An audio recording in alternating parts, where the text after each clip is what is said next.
A cheerful mood characterizes boys' prose 10 times more frequently than a gloomy one, and the figures are similar for girls. The insignificant number of works with adventurous moods are noteworthy, evidently because of the difficulty this genre presents for children. Comic moods are also rare, as are critical ones, which is clearly related to the low percentage of satirical topics. However, it should be noted that the prevalent mood is the most subject to change of all the aspects of children's creative writings, and thus the data cited should be considered only as tentative. It would be desirable if children's creative writing were studied here in a similar way so we could determine the prevalent topics and moods in our children's literary works.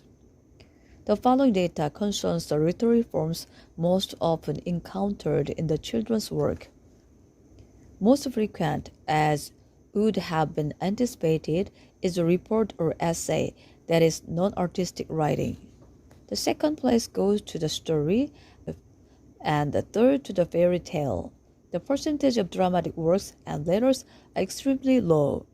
The latter result must be explained by the fact that the most natural form of the children's writing in the psychological sense is the least cultivated in the traditional education of children.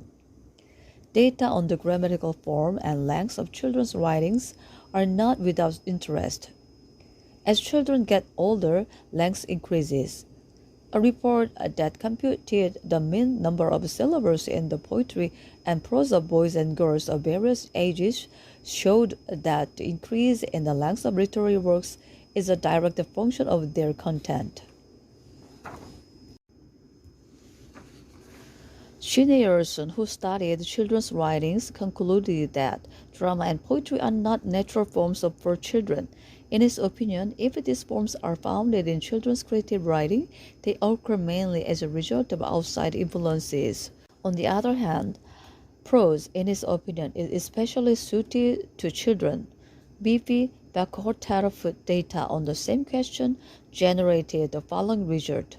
57% of all the children he studied wrote verse, 31% prose, and 12% wrote dramatic works. We all know that the relative richness of grammatical forms in children's language is an important indicator.